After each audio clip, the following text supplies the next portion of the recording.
recommande cet instant. Venons du bien. Au nom de Jésus. Quelqu'un a dit Amen. Dis avec moi la guidance des anges. Dis avec moi la guidance des anges. Bonsoir. Ce thème a pour but de nous envoyer à comprendre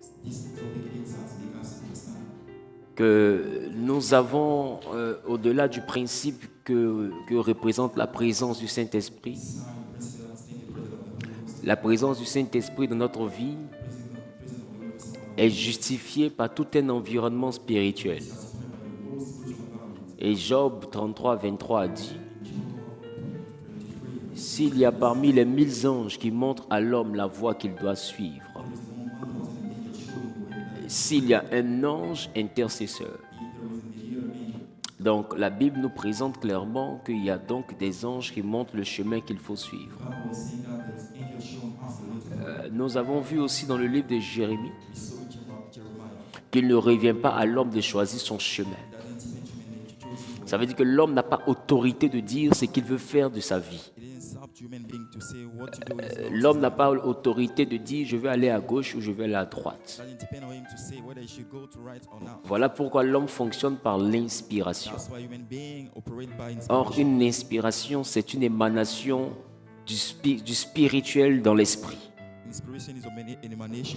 Ça veut dire que l'homme est un récepteur. L'homme reçoit ce qui est émis.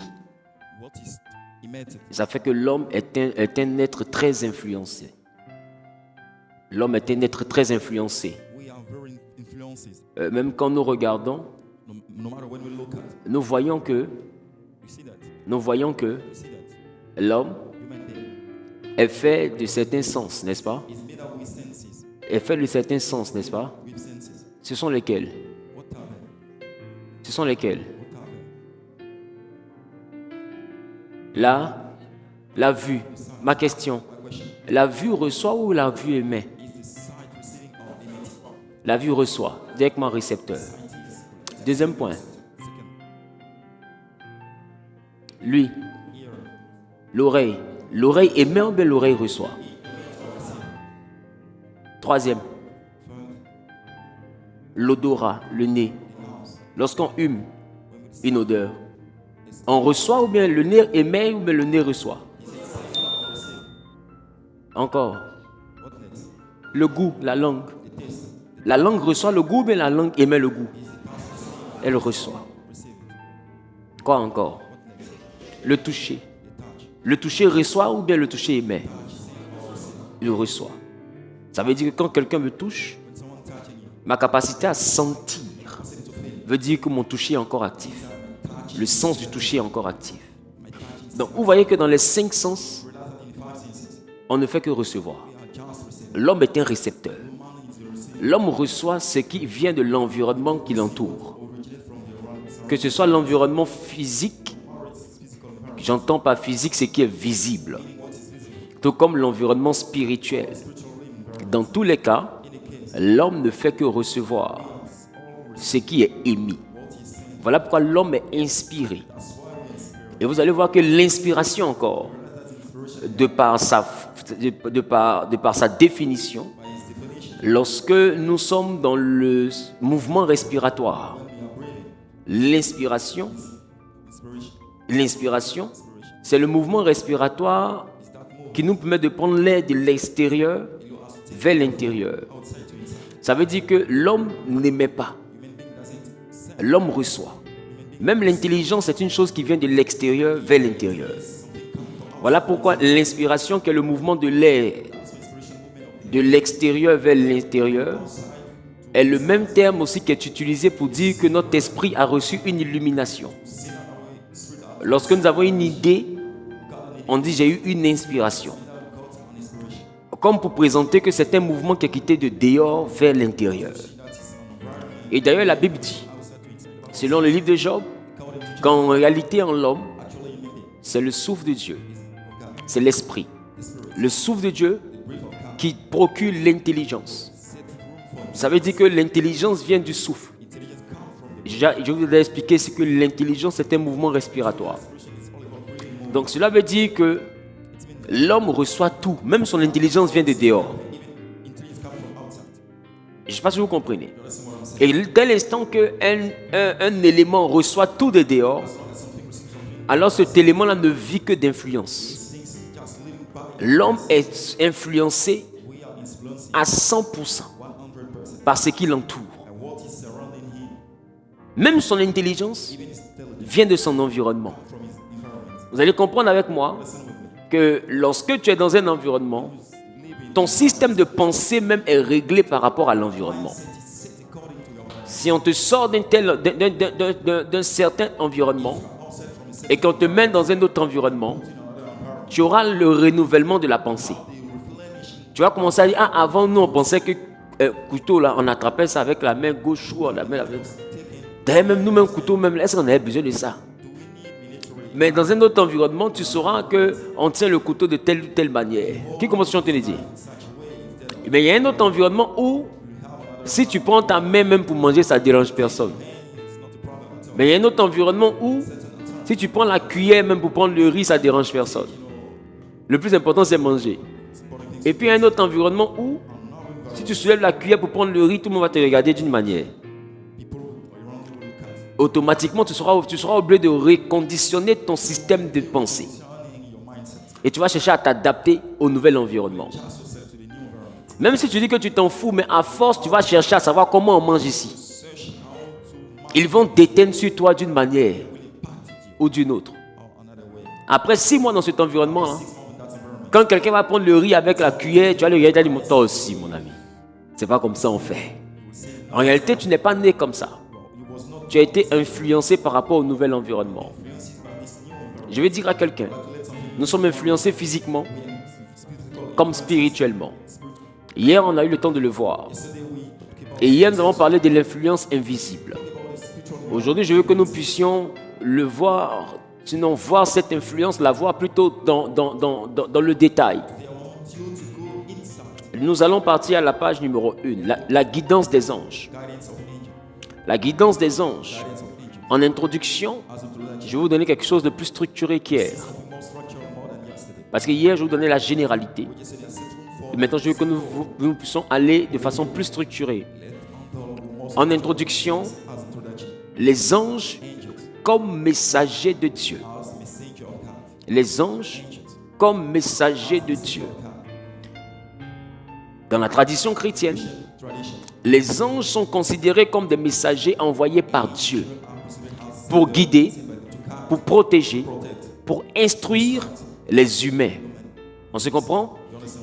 Et le but de notre enseignement, c'est de pouvoir explorer la Bible et de voir autant que possible comment la Bible illustre ce que je suis en train de vous dire. Je pense que hier, on a eu le temps de voir certains versets. Mais je veux qu'on puisse voir ça même de façon plus structurée. Grand 2, les anges dans la Bible, des guides et des protecteurs. Dans le grand A, les anges comme guides spirituels. Les anges comme guides spirituels.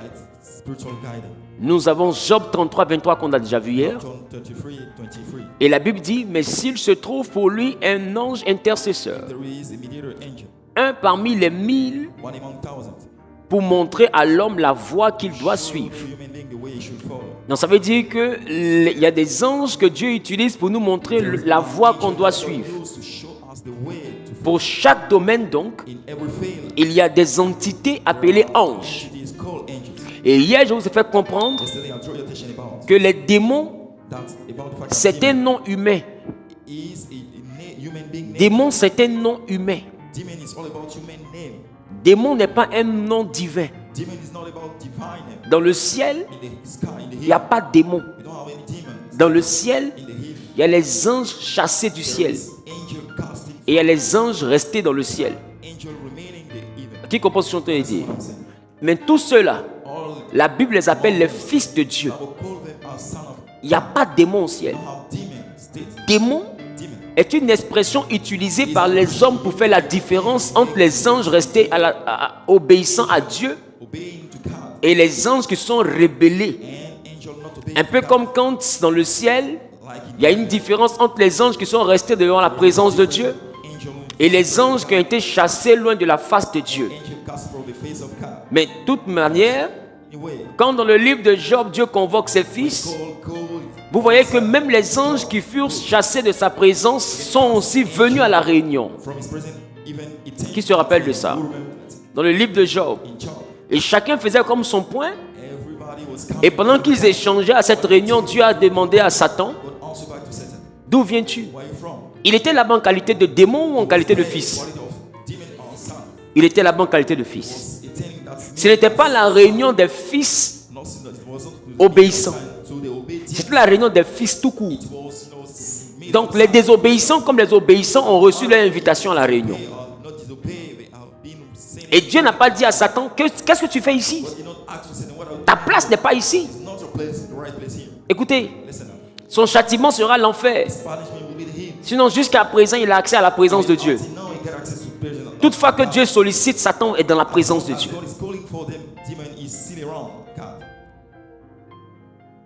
Ma question. Donc, au fait, moi je donne l'enseignement, pourquoi vous quittez le bébêtillage?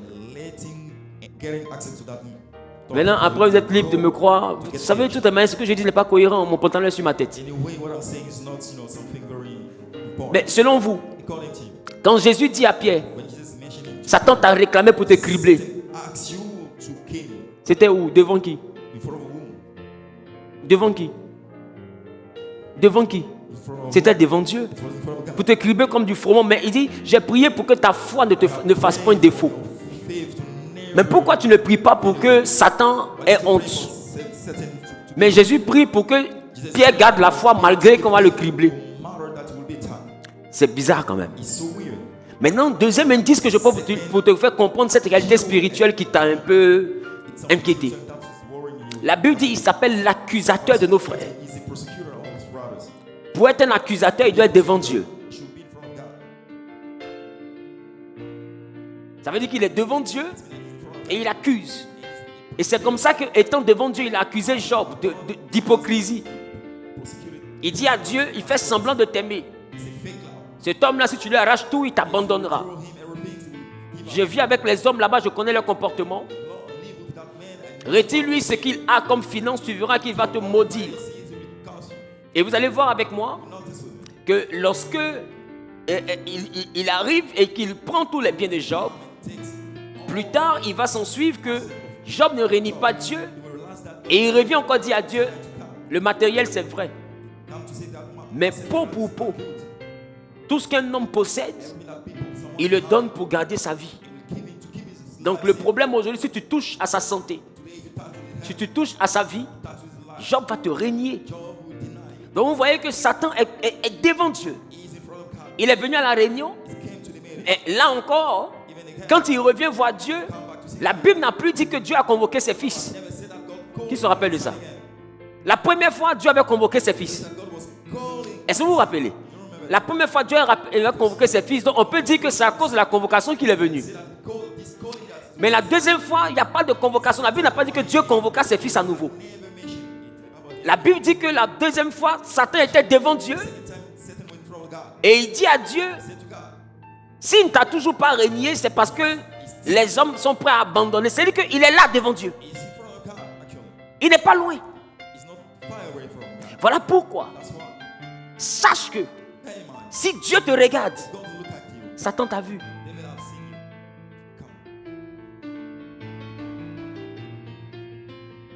Je reprends. Parce que quand tu es assis avec quelqu'un là, où la personne regarde là, tu as tendance à regarder là-bas aussi. Donc, si Dieu écrit ça quelque part, toi qui te demandes, mais pourquoi toutes ces attaques? C'est parce que Dieu ne sait pas cacher son amour. Quand Dieu aime, il a ses yeux fixés sur l'être aimé. Et Satan sait regarder les yeux de Dieu pour savoir où Dieu regarde. Je ne sais pas si quelqu'un comprend ce que je dis. Donc il faut comprendre que dans le monde invisible, la notion de démon n'existe pas. Ce sont des êtres qui ont désobéi, avec qui Dieu échange toujours. Et avec qui même Michael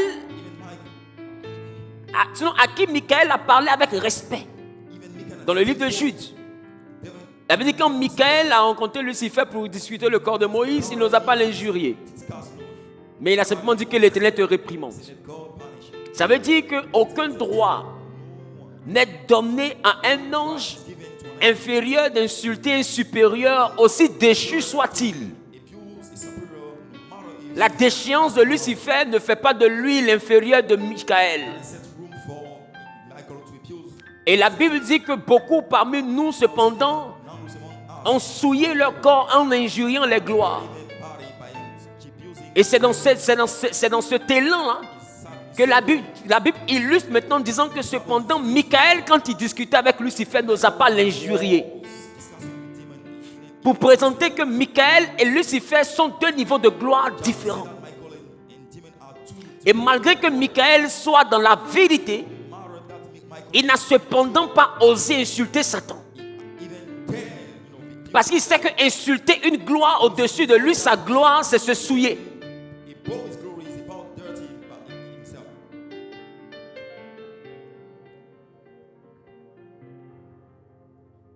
Beaucoup de chrétiens ne savent pas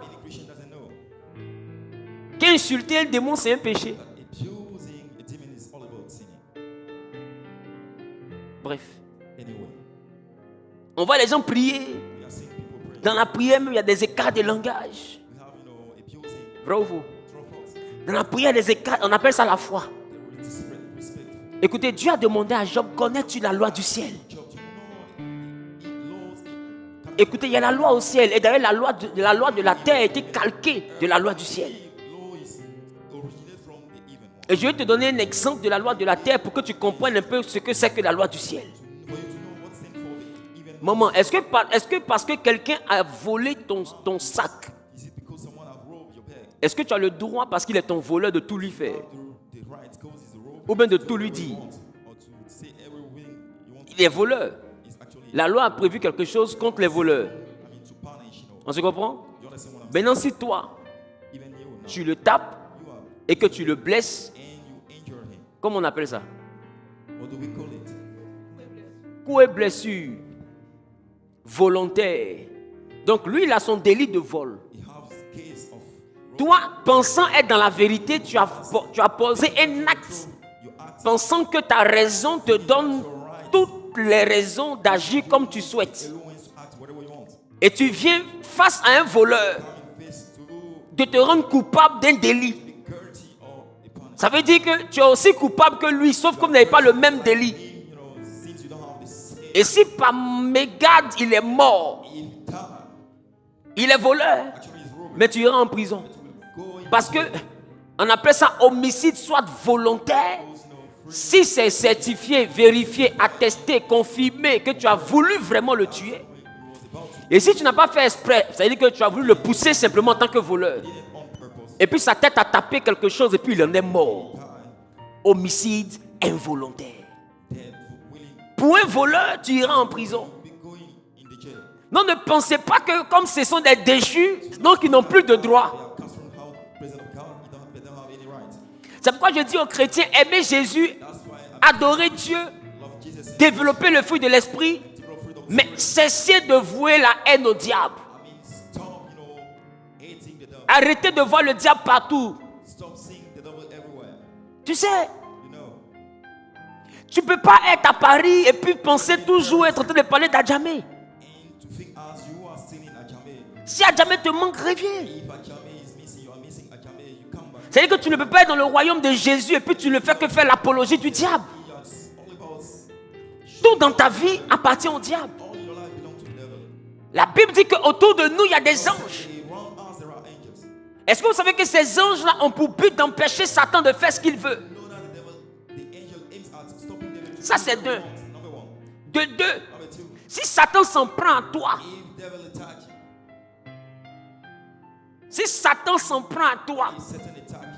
il y a deux raisons. Il faut écrire. La première raison, Dieu lui a dit va. La deuxième raison, si le lézard rentre dans un mur, ce n'est pas le lézard le problème. C'est le mur le problème. Parce que si le mur n'est pas fissuré, le lézard n'y entre pas. Il n'y a pas de salamandre qui rentre dans un mur si le mur n'est pas ouvert. Ça veut dire que si Satan est trop dans ta vie, c'est parce que la porte de ta vie n'a pas de clé. Ce n'est pas Satan le problème. C'est un peu comme si tu dors, tu ouvres la porte en plein Abobo, ou bien en plein Koumassi, ou même dans Cocody. Tu ouvres la porte, tes montres sont là, on voit ta télé, et puis vous tous battez dormir. Et puis tu dis non, il y a trop de voleurs dans ma vie. C'est à quel commissaire tu vas dire, il va te croire. Il y a trop de voleurs, comment? Ta porte est ouverte. Mais c'est normal, ça veut dire que ta télévision est un bien commun. Ça veut dire que tu n'as pas envie d'avoir télé dans ta vie, que tu as laissé ta porte ouverte. Au fait, il n'y a eu aucun voleur, il y a eu un don. Il y a eu une offrande. D'ailleurs, les voleurs même peuvent venir surveiller la maison pensant que c'est un piège. Parce que dans leur vie de vol, avec le master qu'ils ont, ils n'aiment pas la facilité. C'est trop simple ça là. Peut-être que la PJ est cachée. Est-ce que je parle à quelqu'un? Vous devez comprendre que Satan n'est pas suffisamment diable pour toucher quelqu'un sur qui la main de Dieu est. Si vous n'arrivez pas à intégrer ça, vous allez faire des combats inutiles. Moi, depuis que j'ai compris ça, quand je sens l'odeur des attaques du diable dans ma vie, ce n'est pas le diable que je combats. C'est Dieu que je commence à adorer. Et c'est à Dieu que je commence à dire, si j'ai fait quelque chose, parce que je connais son odeur, qui fait que tu lui as donné le droit de venir, parce que normalement, il ne me touche pas, il rôde. S'il te touche, la Bible dit rien ne t'arrive si ton père n'a pas donné son accord. Donc s'il est en train de toucher la vie de Job, c'est parce que Dieu lui a donné l'accord. Et d'ailleurs, Dieu a demandé à Satan, est-ce que tu as remarqué Job? Il dit, comment je fais pour ne pas le voir? Je l'ai vu. Mais ta main est sur lui. Ça veut dire que quand le diable voit la main de Dieu sur quelqu'un, désobéissant qu'il est, il est quand même obéissant dans ça. Le diable arrive à voir la main de Dieu. Et dès l'instant qu'il voit la main de Dieu sur une personne, il fait comme s'il ne t'a pas vu. Ça veut dire que le diable n'attaque pas pour attaquer. Il peut faire tout ce qu'il veut sur des hommes sur qui il n'y a pas la main de Dieu. Mais quand il voit la main de Dieu sur un homme, sur une femme, automatiquement ta vie devient un élément de prudence pour lui. Parce que se lever contre quelqu'un qui a la main de Dieu, c'est se lever contre Dieu. Oh, il s'est déjà levé contre Dieu une fois. Dieu a inventé l'enfer. L'enfer n'existait pas. Quand il s'est levé contre Dieu une fois, Dieu a créé l'enfer. Maintenant, s'il voit la main de Dieu qui se lève contre toi, en réalité, c'est contre la main qui se lève. C'est-à-dire qu'il s'est levé contre Dieu 2 fois. Si première fois créé enfer, Satan sait qu'il a déjà trop de problèmes, mais la première rébellion. Alors, deuxième fois là, ça va créer quoi? Voilà pourquoi avant de toucher Job, il a dit quoi? Il dit, retire ta main.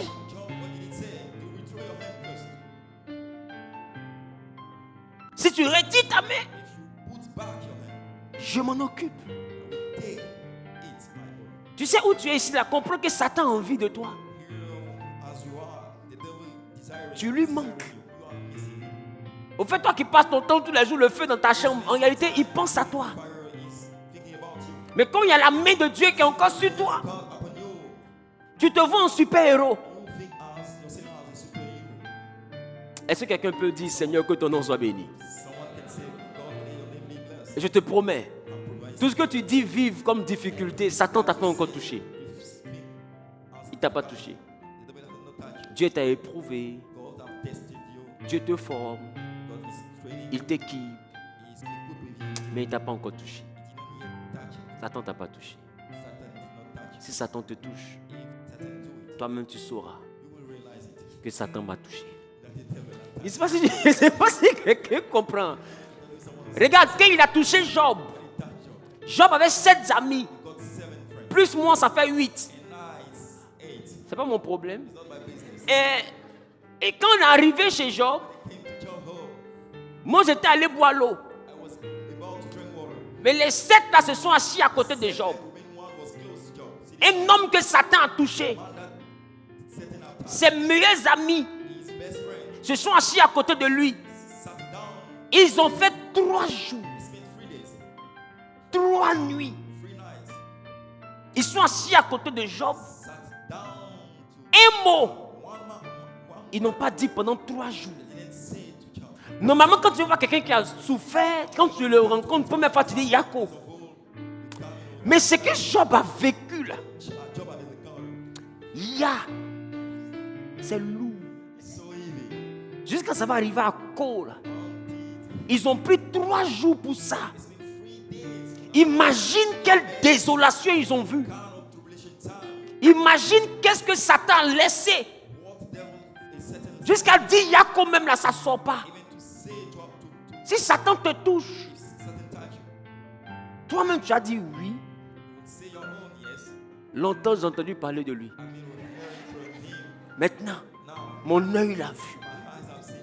Je vous dis, Dieu nous épargne du diable. God set us free away from Et tout ce que Dieu nous envoie, ce n'est pas pour la mort, c'est pour nous former. sent to us. Sent to us is not C'est pourquoi lui, il est venu vaincre le diable, parce qu'on ne le peut pas. the devil. Je vous dis que Moïse a fendu la mer, mais face à Satan, il est resté dans le désert. Open the sea in front of devil. Lucifer l'a trafiqué, il a tapé le rocher, il a vu qu'Anna, il n'est pas rentré, point. C'est fini pour lui. Didn't enter. Tous les prophètes qui ont fait tomber le feu, tout ça, Satan les a KO'és tous. C'est pas toi et puis moi, il va laisser. You and I that will let Celui qui nous a donné la victoire s'appelle Jésus. victory is Jesus Christ. Il n'y a aucune victoire que nous avons dans nos églises évangéliques. Any victory that we have, Nous sommes les héritiers de la victoire de Jésus. we are the heir of the victory of Jesus. Donc arrêtez de vous habiller pour aller en guerre. Dress yourself up, to Maintenant, si vous voulez, Jésus reprend son sacrifice if you want Jesus to take back his sacrifice et puis vous laissez lui. and let his fight with the Et puis votre histoire, vous portez chapeau, combattant Satan sans fusil et sans épée. Vous allez partir faire ça seul. you will do it alone. La facilité, What is easy c'est la vie chrétienne. is Christian life. Autour de nous, Around us, quand nous sommes sauvés, when we are saved, Hébreux 1,14 nous dit, Hebrews 1:14 says, Dieu met autour de nous des esprits put around us, qui rendent ministère pour lui ministering for et qui sont appelés à le servir lui. it and serving him. Mais on les appelle les anges. They are named Ces anges-là ont pour vocation de gérer notre équilibre de vie. balance our life. Leur ministère, c'est ça. This is this. Si Dieu veut nous montrer le futur, il envoie un ange qui nous montre ce futur. Show us of you, send an angel form. Même quand Jésus a jeûné, When Jesus il a envoyé un ange sent an angel, à qui, c'est les anges qui lui ont envoyé la nourriture pour le nourrir. food to nourish. Quand Dieu vient intervenir dans notre vie, Enter, act in your il mandate une angéologie. death and angelology. Il y a des personnes qui te disent, mais quelque chose m'a dit de te donner les 50 000. Someone saying now, Et des fois, les 50 000 là, c'est ce qui te restait pour compléter ce que tu attendais.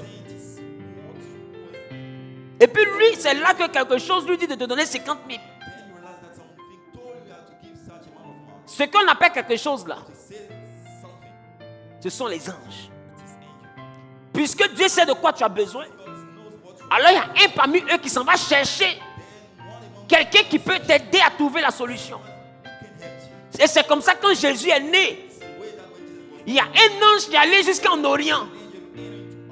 Et il est arrivé là-bas, il s'est monté au roi. Et les rois l'ont suivi parce qu'il dit il va leur montrer le roi des Juifs qui vient de naître.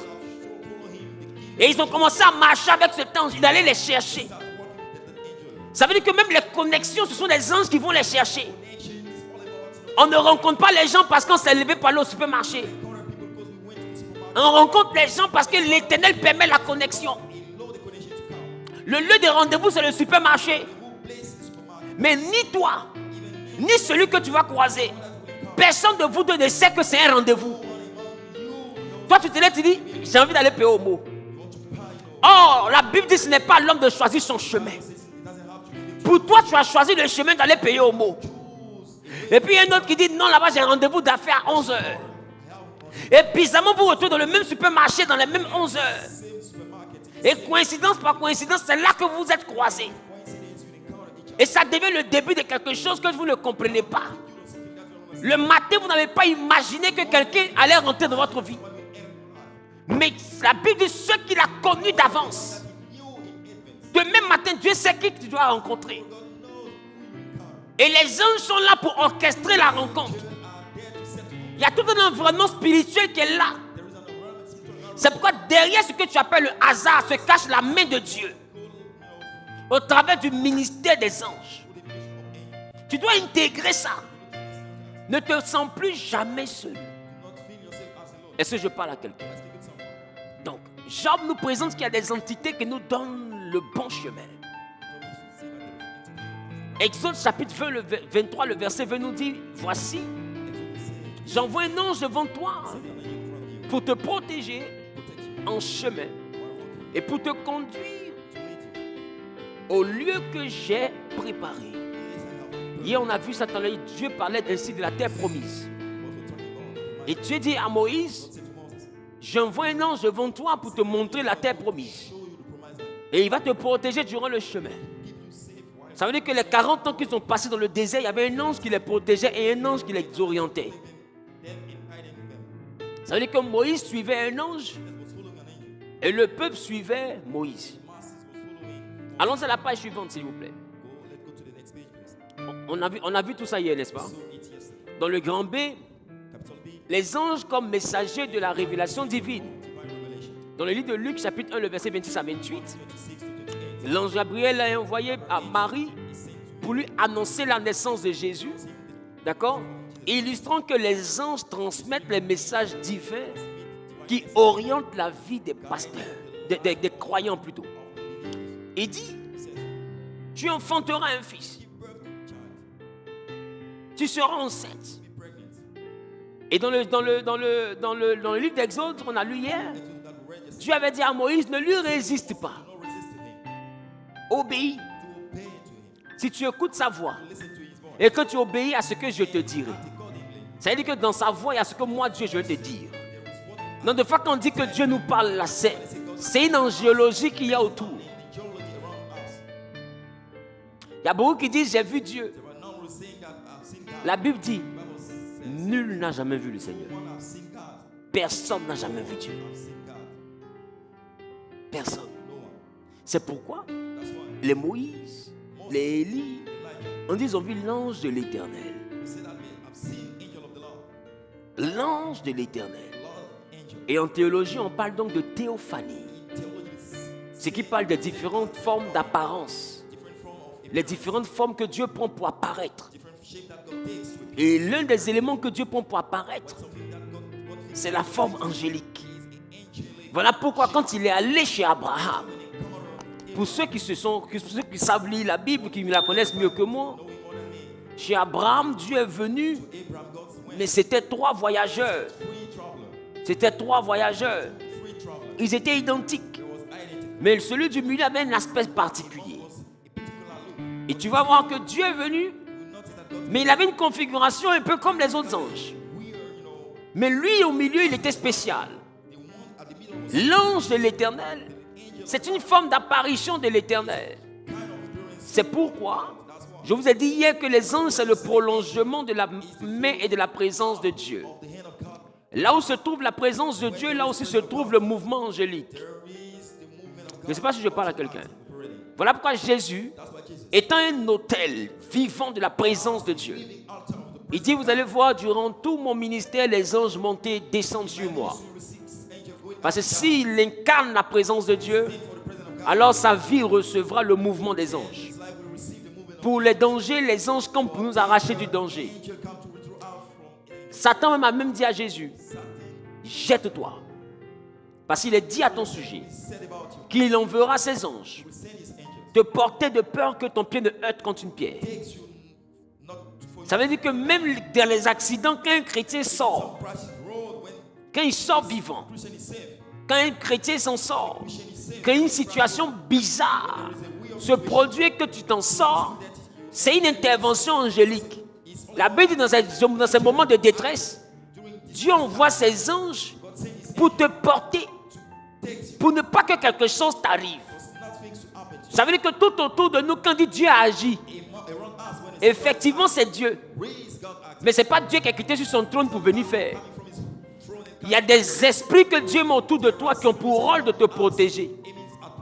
Quand tu dis Dieu a ouvert une porte financière, effectivement c'est Dieu. Mais il y a des entités autour de toi qui ont pour rôle de créer le miracle. Je ne sais pas si je parle à quelqu'un. Ils sont au service de Dieu. Et ils rendent ministère auprès de toi. Afin de garantir continuellement dans ta vie la manifestation de la présence de Dieu. Je ne sais pas si je parle à quelqu'un. Ces présences-là, tu peux les sentir. Tu peux les ressentir. Tu peux les entendre. Des fois, tu peux être dans des moments de prière. Et puis, tu peux entendre des voix. Tu peux être des fois dans ta maison. Et puis, tu peux entendre des pas. Tu peux sentir une présence pendant que tu pries. Tu peux sentir des êtres qui sont là. Laisse-moi te dire, plus tu te consacres, plus tu les appelles au monde physique.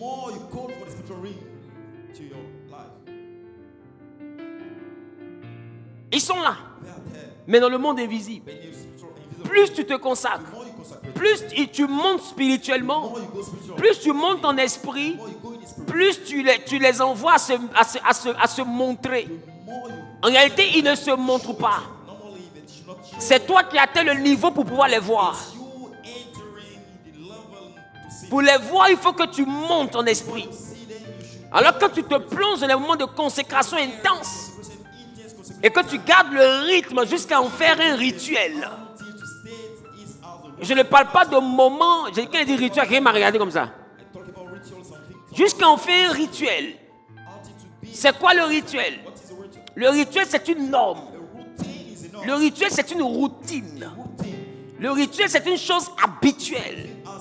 Si chaque matin, quand tu te réveilles, tu prends ton expresso, ça deviendra à force de le faire un rituel. Le jour où ton mari va te voir te réveiller sans aller prendre ton expresso, il va se demander qu'est-ce que ça va? Tu as dit oui, ça va, mais tu n'as pas pris ton café. Le rituel est une chose qu'on a l'habitude de te voir faire. Voilà pourquoi la Bible dit prier sans cesse. Prier sans cesse ne veut pas dire n'allez pas au travail. Prier sans cesse veut dire prier de façon rituelique. Prier de façon constante. Ayez des normes de prière. Il faut que vous ayez un standard. Le jour où Dieu ne va pas faire ça, même le ciel se demande qu'est-ce qui se passe. Parce qu'ils savent que tu es fatigué à cette heure-là, tu es là. Tu es bien reposé à cette heure-là, tu es là. Ils savent que tu as sommeil. D'habitude, quand eux ils viennent, ils te voient bailler, mais tu es là. Ils savent que ça, c'est le rituel. Le spirituel s'intéresse aux hommes et aux femmes de rituel. Voilà pourquoi vous allez remarquer dans le monde des ténèbres, Satan leur enseigne le rituel pour les initier à la spiritualité. Et vous les appelez les ritualistes. En réalité, ce n'est pas eux seuls qui doivent être des ritualistes. Vous aussi, vous devez être des ritualistes de prière. Vous devez être des ritualistes de jeûne. Vous devez avoir un rituel, une norme. Parce que sans rituel, il n'y a pas d'esprit. Sans rituel, il n'y a pas de spiritualité. Regarde tout ce que Dieu a créé. Tout ce qu'il a créé répond à un rituel. Le soleil se lève tous les jours à la même position. Et depuis Adam, depuis Ève, il n'a pas bougé à gauche, il n'a pas bougé à droite. Il se lève à la même position. Il se couche à la même position. Ce n'est pas le roi des rituels qui est là. Le monde même est un rituel. La terre tourne sur elle-même et elle tourne autour du soleil. À chaque fois qu'elle tourne, un tour complet, ça fait 24 heures. C'est une norme. Il n'y a jamais un tour de la terre qui a fait 12 heures. Tout ce que Dieu a créé, il a fait ça sur la base des normes. Everything God has created is based on Les saisons, c'est un rituel. season our ritual. Il y a des périodes où les mangues produisent. Il y a des périodes où la neige tombe sur la terre.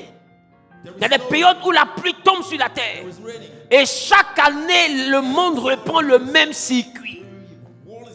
Tout ce que Dieu a fait, il a fait sur la base du rituel. Aujourd'hui, qu'est-ce qu'il fait avec le réchauffement climatique que les hommes s'inquiètent? Why people are wondering today with the climate change Ce qui fait que les hommes s'inquiètent, c'est que le réchauffement climatique a déréglé le rituel de la terre. are set Et dès l'instant que le rituel est déréglé, la vie est compromise. and set, the life is compromised. Automatiquement, l'espèce humaine se retrouve en danger. The human species in Parce que le rituel a bougé. has moved.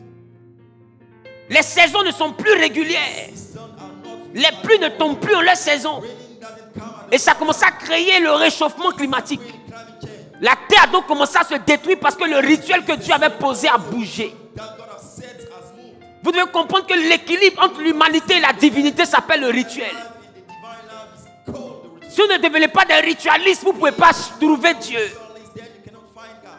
Arrêtez de prier quand vous souhaitez. Stop praying when you want. Dans le rituel, on ne fait pas l'incantation parce qu'on souhaite. We don't do it because we want. Les gens ne sacrifient pas Lazare parce qu'ils ont envie de sacrifier Lazare. Christ Lazarus because they want to do it. Qui connaît Lazare? We know Lazarus. Lazare le Lizard.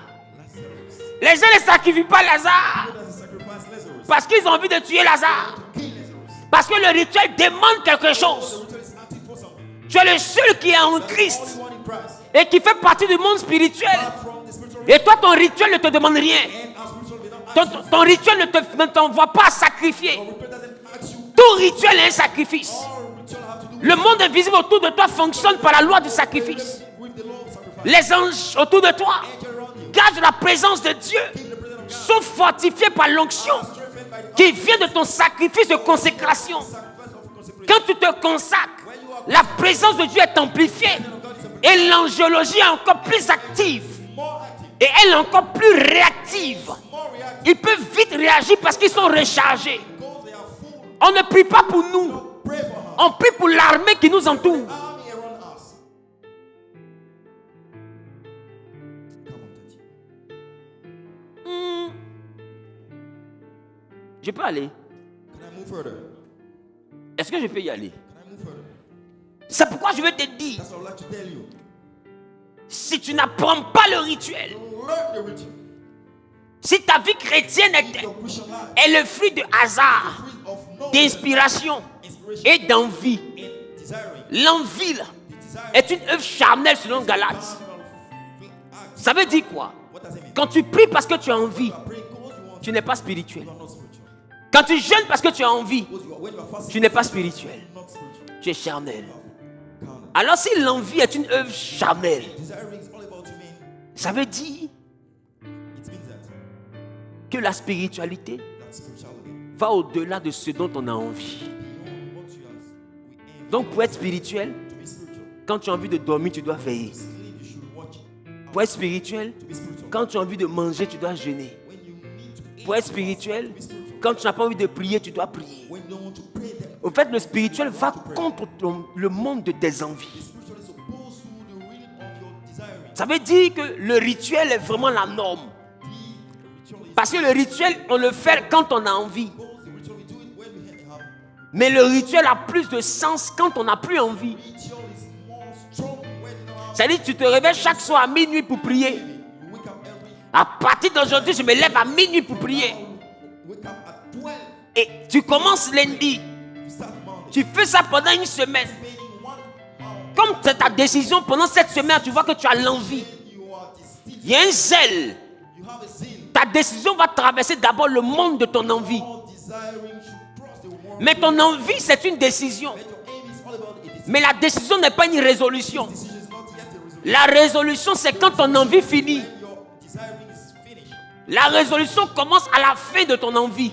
it starts at the end of your desire. Or, le succès ne répond pas à ta décision. Success doesn't answer La Bible dit à tes résolutions to your resolution. répondra le succès. Have success according to Quand tu vas avoir une vie de prière à minuit, when you have to have a spirit, que tu vas avoir le succès par cette vie de prière, to have this cette vie de prière doit être capable d'exister au-delà de tes envies. exist beyond C'est-à-dire quand même tu n'as plus envie de prier à minuit. Quand même tu es fatigué, à minuit tu as envie de dormir. Quand tu te mettras en genou malgré la fatigue. Quand tu te mettras en genou malgré le sommeil. Quand tu te mettras en genou parce que tu n'as pas envie. Quand tu te mettras en genou parce que tu te mettras en genou même quand tu es de mauvaise humeur. Tu te mettras en genou même quand tu es contrarié. Tu te mettras en genou même quand tu n'as pas mangé. Ta journée n'est pas bonne. Peu importe. Tu es découragé. Mais minuit te trouvera là. Au-delà de tes envies. Tu es en train de former le monde de ton rituel. Tu es en train de former, de poser les bases de ton succès. Parce que là, ce n'est plus une décision. C'est une ferme décision. Ça devient une résolution. Tu vas comprendre qu'elle est résolue. Tu vas comprendre qu'il est résolu. Et à tes résolutions, c'est à ces résolutions que répond le succès. Pas à tes décisions. C'est pourquoi Paul le temps remarque. Tu as eu beaucoup de bonnes décisions en ce qui concerne la consécration et la prière. Mais Satan a veillé à ce que ta décision ne devienne jamais une résolution. Ta décision a succombé à la fatigue. Ta décision a succombé au sommeil. Ta décision a succombé à la distraction. Ta décision a succombé au découragement. Ta décision a succombé à ton envie. Quand l'envie est passée, toi aussi tu es passé à autre chose. Donc tantôt tu te réveilles maintenant à minuit. Quand tu as envie. Quand tu n'as pas envie, le plus important c'est de prier Dieu. Donc je me réveille à 5 heures.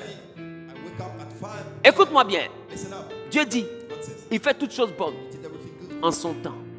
Ça veut dire, Dieu est réglé comme une horloge. Ça veut dire qu'on ne le cherche pas dans la dimension du rituel tout le temps. Tu peux prier à n'importe quelle heure de la journée. Mais il doit y avoir une période de ta journée où Dieu sait que c'est un rendez-vous. C'est un rituel. Tu n'es pas obligé de faire ça tous les jours. Ça peut être 2 fois dans la semaine. Où Dieu sait que durant cette période, elle et moi, lui et moi, on a rendez-vous. Tous les mercredis, de minuit à 2 heures, il est là. À un moment donné, tu verras que lui-même, même quand tu seras en train de dormir, parce que tu es trop fatigué, il viendra te réveiller. Parce qu'il est le Dieu du rituel. Quand tu vas oublier l'heure du rituel, il viendra te réveiller. Et tu verras que quand tu vas ouvrir tes yeux, il sera minuit 00. C'est comme si tu seras réglé comme une horloge. C'est-à-dire que le Dieu des esprits a commencé à considérer ton temps de prière. Quand tu vois que Dieu commence à te réveiller à l'heure que tu as choisie, comprends que cette heure-là n'est plus en ton pouvoir. C'est une heure que Dieu s'est accaparée. C'est quelque chose qui n'appartient plus au monde des hommes. C'est-à-dire que c'est une heure que Dieu réclame maintenant comme une offrande. C'est là que la Bible dit, je vous exhorte, frères, à offrir votre corps comme un sacrifice vivant. On se sacrifie quand on est vivant. Quand on fait ce qu'on n'a pas envie de faire. Mais qu'on continue à faire. Parce que c'est une chose qu'on a dit à Dieu qu'on allait faire. On n'est pas content, mais on le fait parce qu'on a dit qu'on va faire. À ce moment-là, tu commences à rendre l'atmosphère spirituelle autour de toi sensible. Tu vas commencer à développer une sensibilité spirituelle. Ils vont commencer à s'inviter dans ta vie. C'est pourquoi je vais dire à quelqu'un, ne relâche pas dans tes résolutions de prière. Peut-être que tu te demandes comment faire pour activer mes anges. C'est ce que je suis en train de te dire. Ça s'appelle le rituel. Beaucoup, vous avez commencé. Vous n'avez jamais terminé. Ils sont venus vous réveiller. Selon toi, quand à 4 heures, quelqu'un te tape, des fois même tu entends ta voix, tu entends sa voix. Wilfried, quand tu te réveilles, il n'y a personne. Mais il est 4 heures. Il est l'heure de la prière. Tu penses qui a commencé à sortir de l'invisible dans le visible pour te taper? Ce sont les anges là. Ils ont commencé à quitter l'invisible pour venir dans le visible. Si à chaque fois qu'ils te tapent, si tu te réveilles et que tu restes obéissant et que tu ne leur résistes pas, parce qu'il t'a tapé parce que c'est le temps de la prière. Résister veut dire que tu t'en te recoucher. Résister veut dire qu'il t'a réveillé. Au lieu de prier, tu t'en fais pipi et puis tu viens dormir. Ça c'est résister. D'autres, tu vas voir sur ton message, sur ton téléphone, tu as reçu une notification pendant que tu dormais. Quand il n'y a pas une notification, tu remets le téléphone en charge et puis tu t'es endormi. Il ne t'a pas réveillé pour ça. Il t'a réveillé parce que tu as dit que c'est l'heure de la rencontre. Si tu continues à respecter l'heure, à un moment donné, il ne va plus que te réveiller. Les anges autour de toi ne vont plus que te réveiller. En fait, le réveil, c'est la première manifestation de leur côté physique. En fait, quand ils commencent à te réveiller, sache qu'ils ont commencé à s'inviter dans le physique dans ta vie. Ils sont devenus tellement physiques que tu as réussi à sentir leur touche, ils t'ont tapé. Ils sont devenus en fait, ils ont commencé à tellement revenir dans le physique qu'ils ont dit ton nom, tu as entendu. Ça veut dire qu'ils ne sont plus des êtres totalement spirituels avec toi. Ils sont en train de s'inviter dans ton monde physique. Si tu considères ça, que tu ne les résistes pas et que tu continues, un matin, ils vont te faire ce qu'ils m'ont fait. Il va te réveiller. Wilfried, quand tu vas ouvrir tes yeux, il est là. Parce que celui qui te réveille n'est pas ailleurs, il est à côté de toi. Mais il veut commencer à voir, est-ce que tu es prêt à le recevoir? Parce que les anges ne sont pas faits pour être invisibles. Les anges sont invisibles pour les hommes charnels. Mais ils sont faits pour être visibles pour les hommes spirituels. Voilà pourquoi le prophète Élisée n'était pas paniqué. Mais son fils spirituel était paniqué. Quand il a vu l'armée de l'Assyrie entourer la ville, il a dit, nous sommes foutus. Et il dit à Élisée, papa, ils ont des chars. Ils ont toute une armée. Comment on va s'en sortir? Et Élisée le regarde. Et Élisée lui dit, calme-toi. Ceux qui sont avec nous sont plus nombreux que ceux que tu vois. Mais pourquoi Élisée dit ceux qui sont avec nous? Parce qu'étant spirituel, lui il voit les deux mondes. Il voit le monde que son fils voit.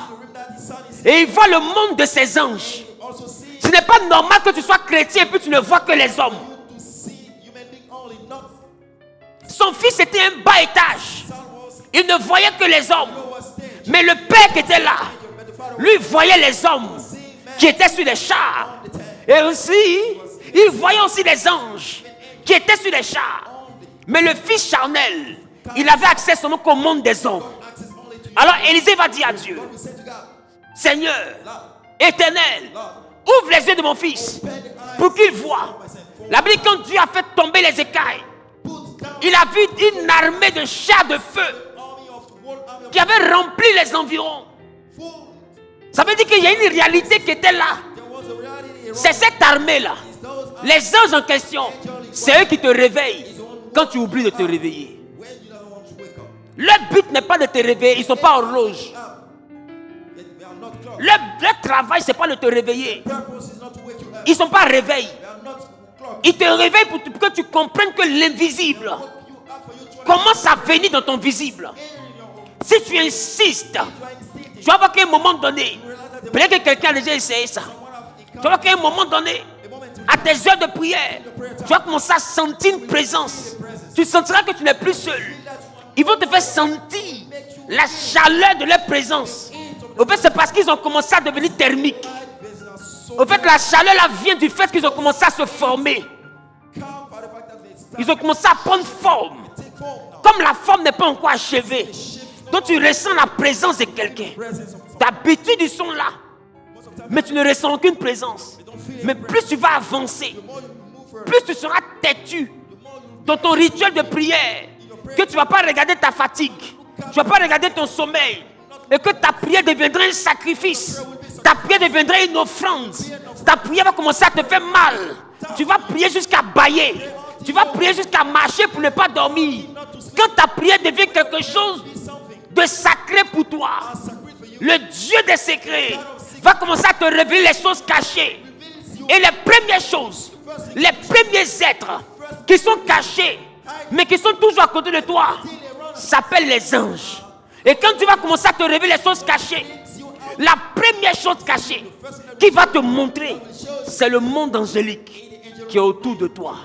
Pour que tu comprennes que tu n'as jamais été seul. Tu penses que notre assurance vient d'où? De vous à moi. Élisée était rempli d'assurance par rapport à quoi? Élisée n'était pas rempli d'assurance par la foi. Élisée était rempli d'assurance par la vue. Lui, il était serein parce que lui, il a vu des chars de feu. Son fils n'est pas serein parce que lui, il voit les chars des soldats. À un moment donné, la foi n'est plus une croyance. La foi devient une donnée qu'on a qui est tangible. La foi devient une information qu'on a que les autres n'ont pas. La foi devient la ferme assurance et la démonstration de ce qu'on ne voit pas. C'est-à-dire que les hommes ordinaires ne voient pas, mais toi, tu es spirituel, tu vois. Et sur la base de ce que tu vois, tu as une assurance que les autres ne peuvent pas comprendre. On se dit, mais elle compte sur quoi? On se dit, mais il compte sur quoi? Il compte sur ce que ton œil ne voit pas. Il compte sur des êtres que tes yeux ne peuvent pas voir. Pour toi, il est seul. Or, celui qui est avec lui, ceux qui sont avec lui, sont plus nombreux que ceux qui sont en face. Et c'est à leur sujet que Job dit. Si parmi les 1000, ça veut dire que les chemins là, il y a au moins 1000 anges qui ont pour but de nous montrer la route. Le jour où tu es en danger, il y a des anges qui sont chargés de te montrer la voie par laquelle tu peux t'échapper. Non, je courais. Et puis comme par coïncidence, il y a un monsieur qui passait, sa voiture, il m'a pris. Tu penses que c'est une coïncidence? Toi, tu es sûr que ça, c'est une coïncidence? Derrière le hasard se trouve la main de Dieu. Il n'y a pas de hasard. Vous pensez que les frères de Joseph ont mis Joseph dans un puits? Vous pensez sérieusement que c'est par hasard que les Ismaélites passaient par là? Et vous pensez que c'est par hasard que bizarrement les Ismaélites partent en Égypte? Est-ce que vous ne voyez pas dans les Ismaélites une limousine climatisée que Dieu a envoyée pour payer le transport de Joseph? Parce que quand Dieu regarde, si Joseph Dieu là, ils vont le tuer. Parce qu'ils l'ont mis dans le puits en attendant. Mais ils doivent retourner à la maison. S'il n'y a aucun commerçant qui passe, il ne peut pas repartir l'enfant à la maison vu qu'ils l'ont torturé. Donc si les Ismaélites ne viennent pas, avant de partir à la maison, on doit finir lui. Donc Dieu maintenant, voyant qu'il a gagné du temps en mettant Joseph dans un puits, Dieu a sécurisé Joseph dans un puits et dans le désert. Pourquoi les Ismaélites ne sont pas passés par un autre chemin? Et bizarrement, la caravane des Ismaélites passait par là. Où est-ce que vous allez? Non, on va en Égypte. Oh, Joseph avait rêvé. Et Joseph dit, dans mon rêve, j'ai vu le soleil, j'ai vu la lune se prosterner. Jacob dit, c'est lui qui est soleil. Sa femme est lune. Est-ce que Joseph veut dire que lui et sa femme vont se prosterner devant leur enfant? Et il a chassé l'enfant. Oh, c'était pas ça le rêve. Il a dit soleil. C'est toi, tu dis que tu es soleil. Bizarrement, quand Joseph est élevé, sa maman est morte. Ça veut dire que le soleil n'était pas Jacob et la lune n'était pas la maman. Puisque quand le rêve se réalise, la maman est morte. Alors le soleil, c'était quoi? Le soleil, c'était le symbole du Dieu d'Égypte. Parce que le pharaon d'Égypte est la manifestation physique du plus grand Dieu des Égyptiens, appelé le Dieu Ré. Or, le Dieu Ré, c'est le soleil. dont le pharaon c'est le roi soleil. Pharaoh is a king's son. C'est Amon-Ré, Is Amon-Ra, la manifestation physique du Dieu Ré. the physical manifestation of God. Donc Dieu est en train de dire à Joseph, Said to Joseph, il y a un pays qui est géré par le soleil, dream managed by the sun. qui va se prosterner devant toi. Kneel down Et ce pays-là, c'était l'Égypte. in country war. Donc Dieu lui montrait l'Égypte. God was showing to him Et Dieu lui dit, ta gerbe de blé your turn sera debout quand les gerbes de tes frères vont s'incliner. when the church of the brother will Ça veut dire qu'un moment va arriver où tes frères n'auront plus le blé. come, that your brother will not Mais toi, ton blé va rester. your will remain. Mais quand le futur est arrivé, c'est le blé qui était chez Joseph qui a nourri ses frères qui n'avaient plus de blé. Or Joseph, which now Donc Dieu savait ce qu'il annonçait. Joseph knew what he Mais les anges ne sont pas arrivés là par hasard. Les Ismaélites ne sont pas arrivés là par hasard. mind did not come on that play randomly. Je veux dire à quelqu'un, Let someone know. pour intégrer ce que je t'annonce, What I'm announcing you. tu dois connaître le rituel. You need to know the ritual, the routine. Tu dois aimer le rituel. Love the ritual, the routine.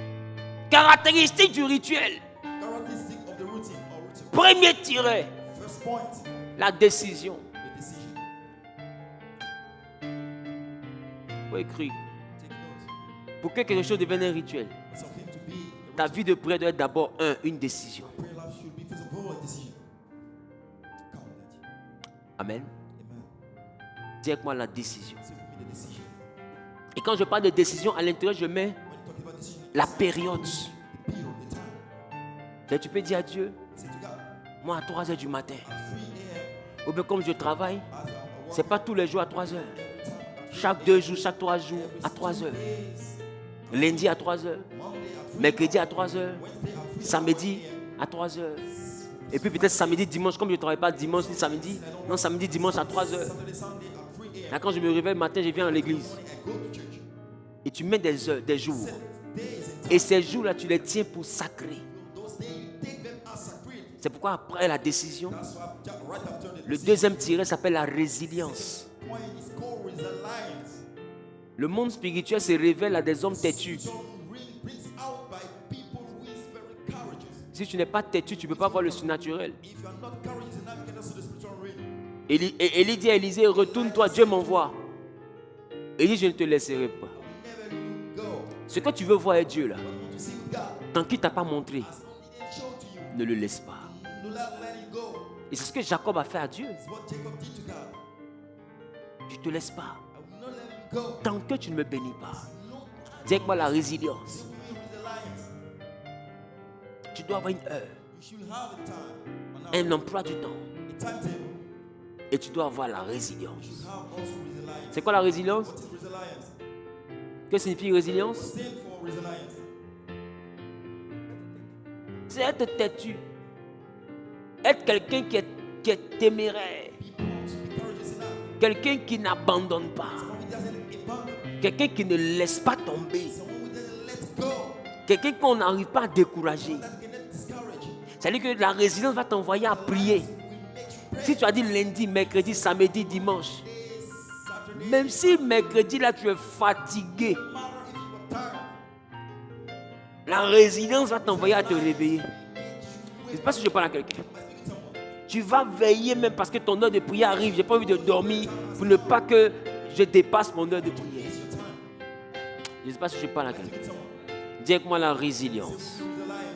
Dis avec moi la résilience. Troisième point. Troisième point. La foi. Dans la dimension de l'espérance. Le troisième point m'envoie à te demander, tu vas décider de prier. Decide to pray. Tu auras un temps de prière. How will pray of prayer? Tu seras résolu. Be committed. Mais tu vas prier pour chercher quoi? What we praying for? Je vous ai dit hier, I told you yesterday. on ne cherche pas la chose. Search for the things. On cherche le Dieu qui donne la chose. Search for the God giving that stuff. Ça veut dire que les moments de résilience Resilience time. doivent être les moments où tu as dit à Dieu, Seigneur, je ne te laisse pas tant que tu ne me donnes pas mon mariage. Ce n'est pas de ça il s'agit. Gives you my wedding. It's not what it's about. Regardez Jacob. Look at Jacob. Il dit, je ne te laisse pas tant que tu ne me He bénis said, I will pas. let you go unless you bless me. Il n'a pas parlé en termes de matériel. Don't talk about asset. Il a parlé d'une grâce spirituelle. Spiritual grace. La bénédiction. Blessing. Et la bénédiction qui est tombée sur lui falling down him. a fait que la vie de Jacob a pris d'autres tournures. Jacob like take another round. Dites-moi, Tell me. c'est à comment son nom a changé? At what time his name has been Quand changed? il partait étant pauvre, On the way when he was broke. ou bien quand il revenait de chez Laban avec le troupeau? Going back to Laban's home. C'est quand il revenait. Parce que quand il partait, il a juste eu le songe, il a vu l'échelle. So the C'est quand il revenait qu'il a fait passer ses enfants, ses femmes, ses servantes, tout ça par ils ont traversé le torrent. Et la Bible dit, en un lieu, Jacob passa la nuit. Un homme s'est battu avec lui. Donc cet homme avait déjà des richesses. Cet homme avait déjà du bétail. Il avait des serviteurs, il avait des servantes. Mais quand il attrape Dieu, il dit à Dieu, tu dois me bénir. En réalité, la chose qu'on cherche dans la présence de Dieu, ce n'est pas les serviteurs, ce n'est pas les servantes, ce n'est pas le bétail, c'est la grâce de Dieu. Parce que si tu cherches le bétail, qui est la richesse, si tu cherches les serviteurs, ça veut dire que tu n'auras plus de sujet de prière. Si Dieu te rend multimilliardaire, tu n'auras plus de sujet de prière. La vraie prière, ce n'est pas de tout avoir. La vraie prière, c'est de l'avoir. Lui, le seul vrai Dieu, qui te remplisse de sa présence. Donc la résolution de laquelle je parle, ce n'est pas pour chercher le bien-être matériel, mais c'est pour chercher le confort de sa présence. Ce sont des aspirations qui manquent à beaucoup de chrétiens qui veillent la nuit en prière. Passe le temps à chercher, Seigneur, ouvre-moi la porte du travail toute la nuit. Ça là, ça ne donne pas travail.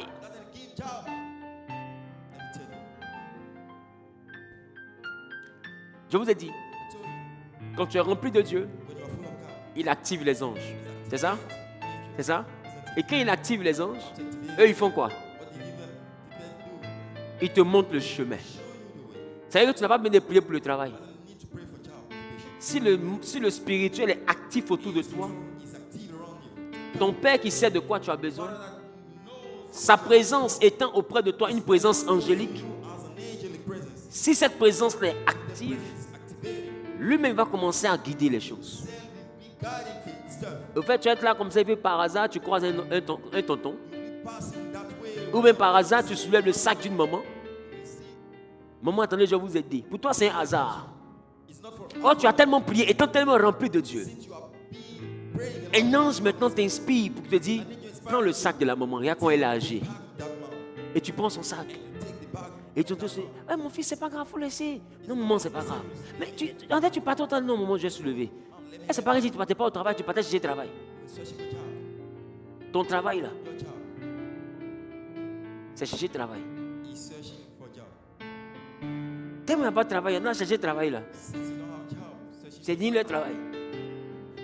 Et toi, tu soulèves le sac. Et la maman te voit. Tu ne sais même pas qui elle est. Et puis après, elle te dit, mais merci mon fils, mais tu fais quoi? Non, maman, non, elle a fini le diplôme. On est là-haut. D'accord. Tiens mon numéro. Tu ne sais pas que ton travail a commencé comme ça. Non, j'ai un petit coin là, viens me voir. Tu t'en vas petit coin là.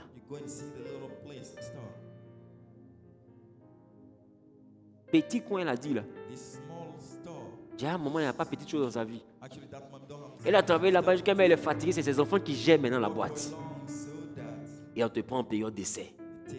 Et le travail est venu. Tu n'as pas prié. Dieu a mis une maman sur ton chemin. Écoutez, il y a des choses qu'on ne cherche pas. La bénédiction ne se cherche pas. Il dit, lui Dieu, dans notre vie, il ordonnera à la bénédiction de nous suivre. C'est ce qu'il dit.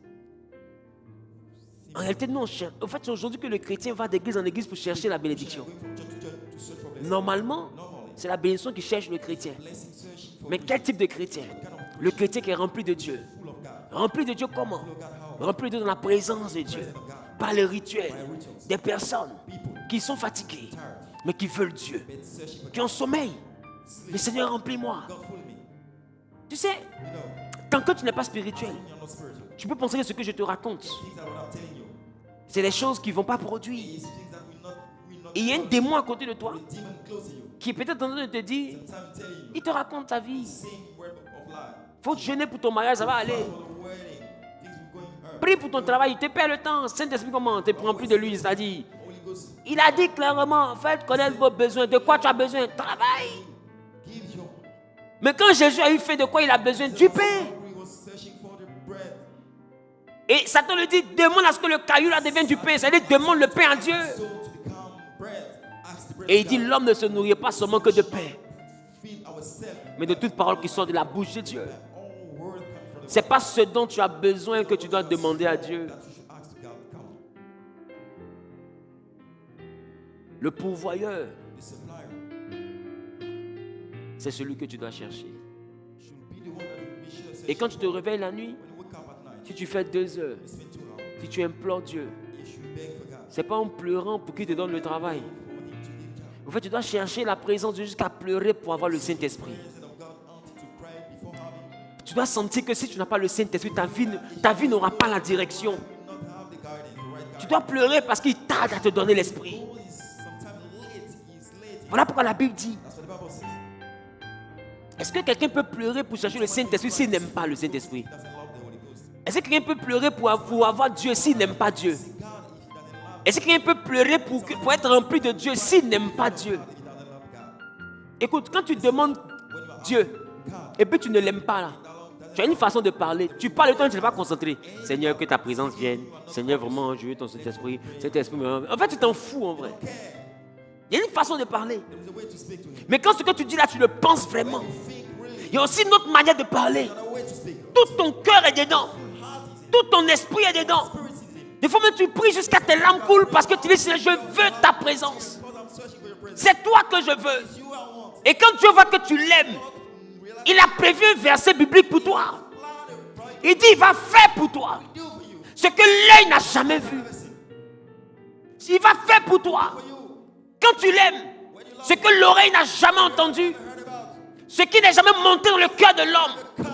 La Bible, ce sont ces choses que Dieu prépare God is planning. pour ceux qui l'aiment. People loving Him. Il n'a pas dit pour ceux que lui il aime. Not for people that He loves. Pour que Dieu fasse pour toi ce que l'œil n'a jamais vu. See what eyes have never C'est pas une affaire de venir à l'église. about coming to church. Il y a longtemps, je t'ai donné ma vie. Me giving your life. Fais pour moi ce que l'œil n'a jamais vu. C'est pas ce qu'il t'a dit. Il dit, il fait ce que l'œil n'a jamais vu pour ceux qui aiment Dieu. People loving Et toutes choses concourent au bien. everything works Pas de ceux que Dieu aime, de ceux qui aiment Dieu. Donc quand tes nuits de prière sont basées sur Dieu, tu veux Dieu, tu aimes Dieu. Quand quelque chose t'arrive, le Dieu que tu aimes, il permettra que tout ce que tu vis là concourt à ton bien. C'est lui qui va le faire parce qu'il sait que tu l'aimes. Donc tout ne concourt pas à ton bien.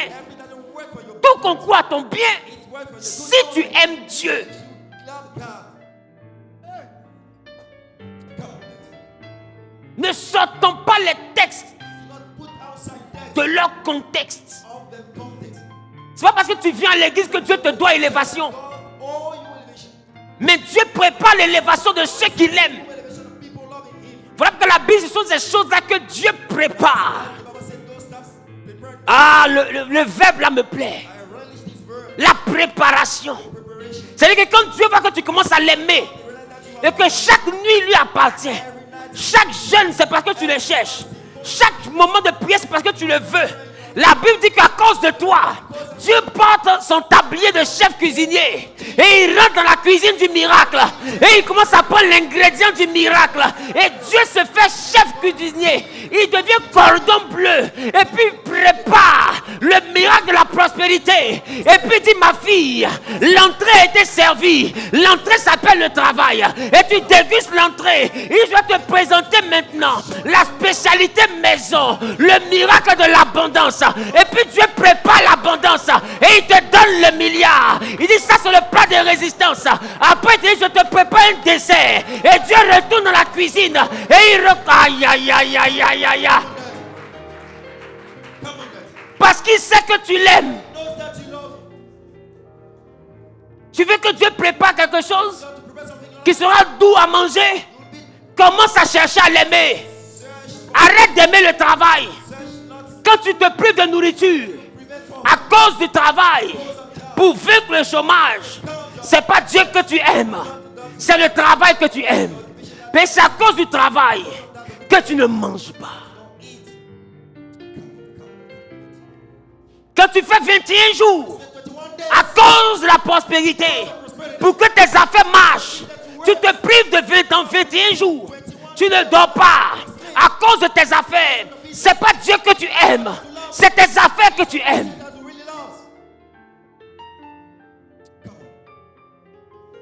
Quand tu fais jeûne d'Esther, parce que tu es fatigué, que les hommes jouent avec toi, c'est pas Dieu que tu aimes, c'est le célibat que tu n'aimes pas.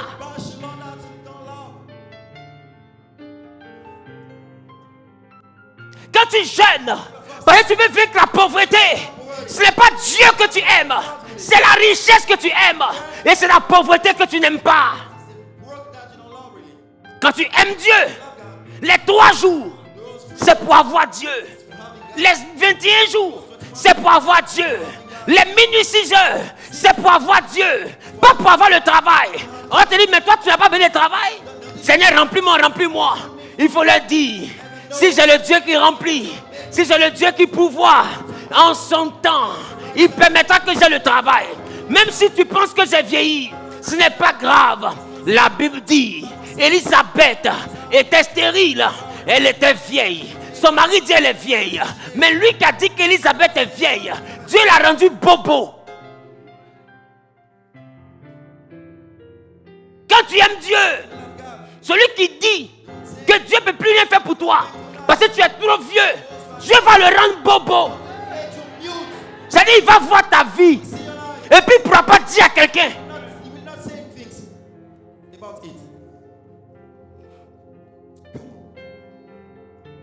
Et la Bible dit, le temps pour que Élisabeth accouche arriva. Ça veut dire qu'Élisabeth n'était pas stérile. Le temps d'accoucher n'était pas arrivé. Quand tu es un enfant de Dieu et que tu es spirituel, tu ne cours pas derrière les choses. Tu cours après le Dieu des choses. Et le Dieu qui fait les choses, quand lui il est dans ta vie, il fait toutes choses bonnes en son temps. Tu n'es plus pressé. Si les gens disent qu'ils t'ont dépassé, tu dis c'est pas grave. Prenez les promotions. Moi je prends Dieu. Prenez les grades. Moi je prends Dieu. Prenez l'augmentation de salaire. Moi je prends Dieu. Mais écoute-moi bien. Celui qui se remplit de Dieu, on ne le dépasse jamais. On le dévance, mais on ne le dépasse pas. Parce qu'il fera pour toi ce que l'œil n'a jamais vu. Il fera pour toi ce que l'oreille n'a pas entendu. Il fera pour toi ce qui n'est jamais monté dans le cœur d'aucun homme.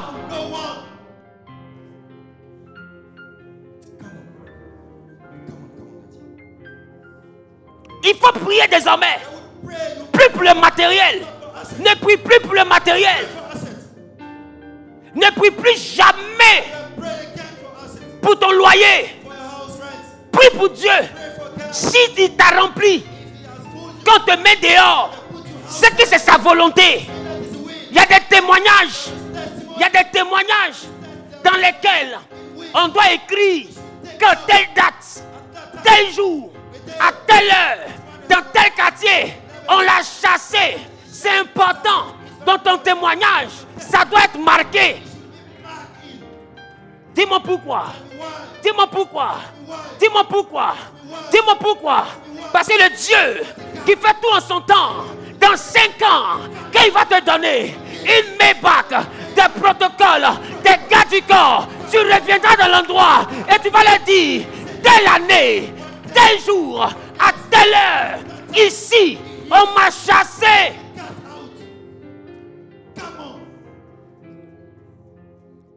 Que signifie le témoignage? S'il ne comporte pas de douleur, quelle est la gloire de ton élévation? S'il n'y a pas dans ton histoire l'humiliation du rabbin, à quoi ça sert la richesse?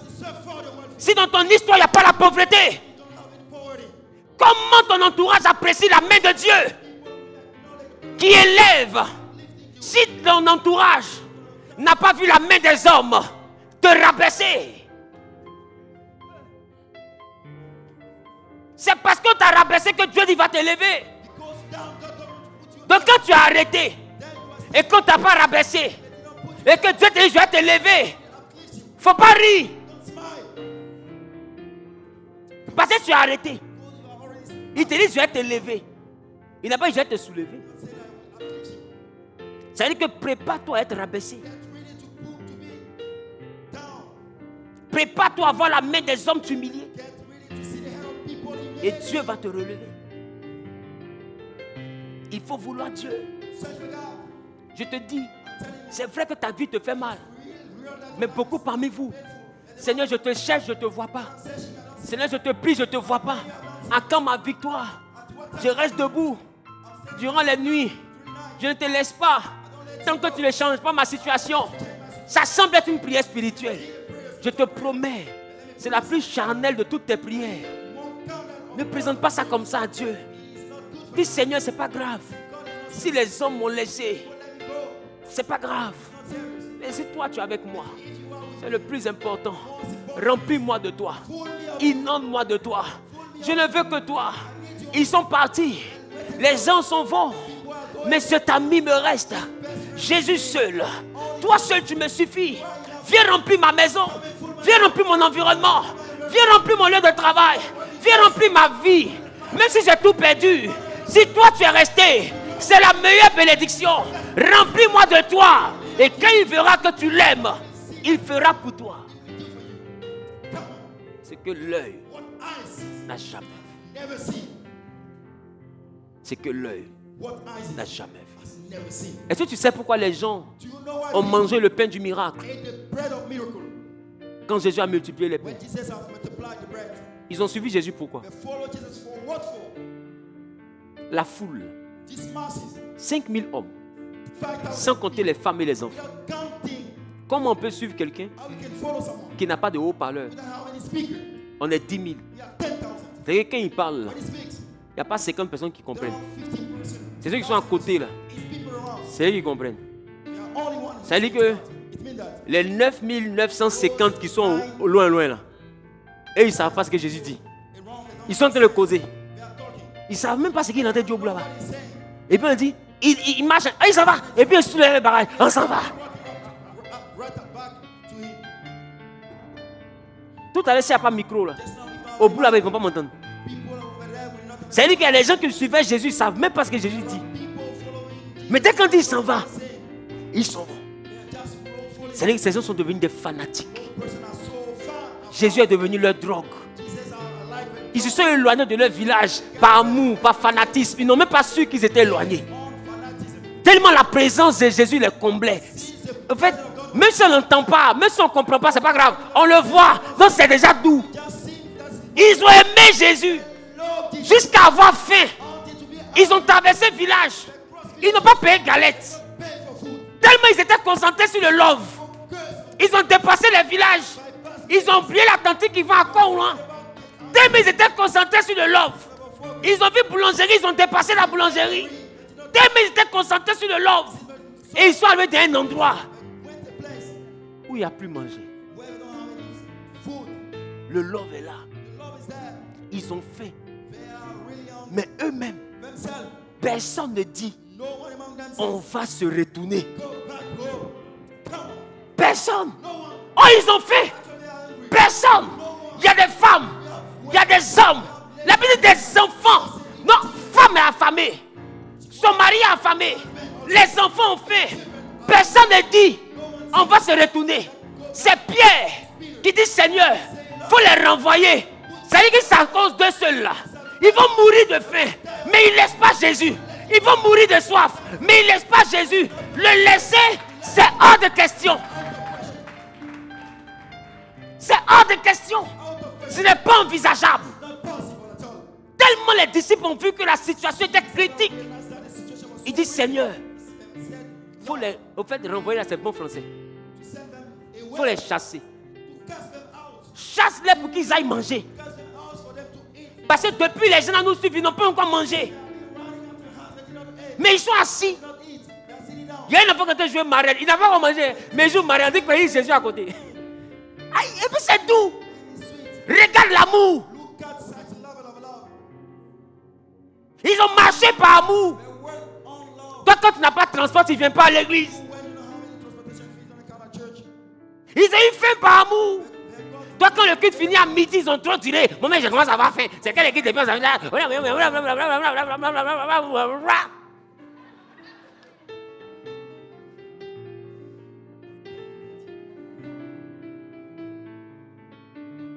Et ils ont marché par amour. Femmes, wife, hommes, husband, enfants, par amour. all love. Eux tous, All of them ils n'ont jamais vu de leur vie have never seen 5 pains 5,000 qui nourrissent nourishing 10 000 personnes. 10,000. L'œil n'avait jamais vu ça. Never seen it. Alléluia. L'oreille n'avait jamais entendu I've never heard about que 10 000 personnes peuvent manger 2 poissons. it can keep 2. L'oreille n'avait jamais entendu ça. Never heard about it. Ce n'était jamais monté dans le cœur d'un homme. How in the heart of people. Cependant, However, c'était un verset biblique. the Bible converse. Et le verset biblique disait Those Bible were saying, ce que l'œil n'a jamais entendu, eyes have never heard it. ce que l'œil n'a jamais vu, que l'oreille n'a jamais entendu, ce qui n'est jamais monté dans le cœur de l'homme. C'est ce que Dieu fait. C'est ce que Dieu fait. C'est ce que Dieu prépare pour ceux qui l'aiment. Je vous ai dit le verbe préparer. Le verbe préparer. Alors la Bible dit, quand ils ont eu faim, Jésus a préparé 5 pains. 4,000 bread. C'est devenu un nombre incalculable. 2 poissons. Un nombre incalculable. Ils ont mangé. Ils étaient tous rassasiés. Et même ceux qui ont partagé, chacun a eu un panier de poissons et un sac de pain. And a bag of bread. Ce que l'œil What the eyes n'avait jamais vu. has never seen before. Pourquoi? Parce que c'était avec des gens Because it was with people qui leur prière, that we c'était pas d'avoir à manger. did not pray for. Ils avaient faim, They was hungry. mais leur prière c'était d'être à côté de Jésus. Prayer is to be close to the Master Jesus. Malgré la faim, ils voulaient être là. Out of the hunger, we're searching for the meal. C'est pour eux qu'il a, il a multiplié le pain. He multiplied. Donc pour qu'il multiplie le pain dans ta vie, To multiply the bread in your life, tu dois avoir la même prière que you need to have the same prayer. être avec Jésus malgré Be tout. with Christ no matter. Ils n'ont pas suivi Jésus parce que Jésus allait multiplier du pain. Follow Jesus, follow Christ, because Ils s'en foutaient. Au fait, ils ne savaient même pas qu'on multiplie le pain. don't know even that we can multiply bread and fishes. Eux, ils savaient que c'est Jésus. They realize that it's not just Jesus. On l'aime. Même s'il marche par aller jusqu'en Afrique, on s'en va. He works to S'il veut qu'il parte en Europe, on serait européens, nous tous ici. Europe, it will be all you. C'est Jésus. It's Jesus. C'est ça qui déclenche le miracle. It's what triggering the miracle. L'amour que nous avons pour Dieu. Love that we have for God. Ne soyez pas de ces chrétiens qui veulent se servir de Dieu. Be Christian serving for God. Il y a beaucoup qui fuient. There are numbers running away, Qui fuient la misère. not in the room, Qui fuient le célibat. running away, but Ils ne cherchent pas Dieu. said, Lord said, Ils sont en train de fuir. they are just running. D'autres fuient la sorcellerie. Some are running away. Ils ont couru partout, ils n'ont pas de solution. Ils ont... On dit l'église, où il y a quoi, ma tante. My aunt, Elle est derrière là-bas. she's back. Quoi, elle a tué tout le monde. She killed everybody. Maintenant, c'est moi, ils sont ma tante, dans le esprit de mort. They cursed me. En réalité, tu n'aimes pas Dieu, tu ne veux pas mourir, c'est tout. Actually, you don't love God, you don't want to die. Demande à ton voisin. Actually, never. Est-ce que tu aimes Dieu? Do you love really God? Do you Ah, je n'ai pas entendu dire voisin. say never? Est-ce que tu l'aimes? You really love God?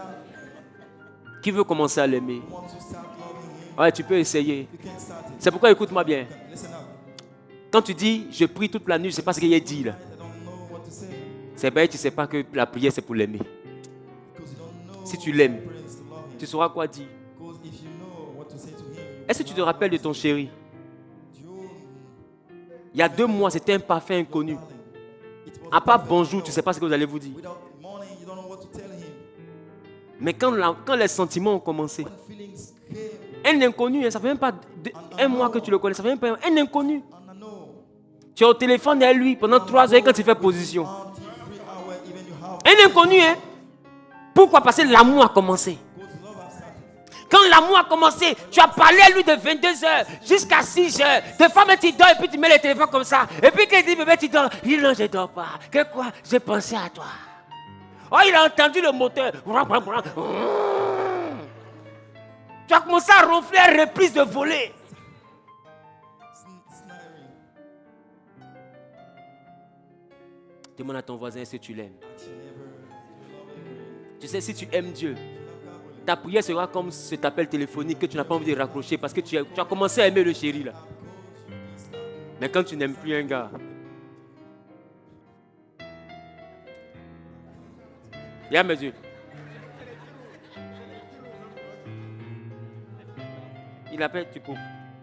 Il appelle, tu coupes. Quand il insiste au décoche, mais y'a quoi, y'a quoi? Mais je dors! Je dors! Appelle encore, tu vas voir. Il y a des bloqués, hein? Il y a des bloqués. Non, bébé, tu es la fleur de ma vie. Oh, ya, ya. Frère, comment? Elle dit que plus il fait compliment, plus ça te fâche pour partir. Là où il va te tuer, c'est quand il te réveille le matin, puis ils sont te faire sérénade devant ta porte. Oh, ma corazon. Eh, Dieu, tu dis, mais il n'y a pas quelqu'un qui va lance-pied à côté ici. Je vais le tuer, laissez-moi, je l'achève. Dis avec moi l'amour. Si tu peux jeûner parce que tu veux Jésus, c'est parce que tu as commencé à l'aimer. Et Jésus ne veut pas des gens que lui, il aime. Tu sais pourquoi il dit fais ce que l'œil n'a jamais vu pour ceux qui l'aiment? Parce qu'il nous a déjà aimés. Il nous a aimés jusqu'à mourir. Maintenant, ce que lui veut, là, il veut savoir si l'amour est réciproque. En fait, Jésus ne veut pas aller au-delà tant qu'il n'est pas sûr que l'amour est réciproque. C'est un peu comme quelqu'un qui est riche. Et puis le monsieur est venu t'aimer. Et puis l'amour qu'il a eu pour toi, là, il a commencé à mettre des conditions autour de toi. Il t'a donné une petite voiture. Il t'a donné un magasin. Et puis il veut voir maintenant si tu as son temps. Et puis il voit que tu n'as pas son temps. Il t'a aimé au point de commencer à te mettre dans les commodités. Lui, il t'a aimé au point de mourir. Ce que lui veut maintenant voir, là, c'est est-ce que sa mort, là, est-ce que toi tu as commencé à l'aimer aussi? Il veut juste savoir si l'amour est réciproque. Si vous ressentez les mêmes choses. Même toi-même là, ça t'arrive. Tu aimes une chérie et puis tu veux voir, est-ce que c'est réciproque? C'est pas mauvais. Et quand c'est réciproque, il y a des choses que tu peux faire. Il y a des sacrifices que tu peux faire. Mais tu es sûr que tu l'aimes, lui aussi t'aime. Donc Jésus dit, je l'aime. Maintenant, est-ce que c'est réciproque? Quand tu lui montres que c'est réciproque, là, il dit, bon, comme c'est réciproque, je vais commencer à m'investir dans la relation. Alors je vais faire pour elle ce que son œil n'a jamais vu. Je vais faire pour elle ce que son oreille n'a jamais entendu. En réalité, c'est le retour de quelqu'un qui a su qu'il t'a aimé le premier et tu l'as aimé aussi. Comme c'est réciproque, il est prêt à s'investir dans la relation.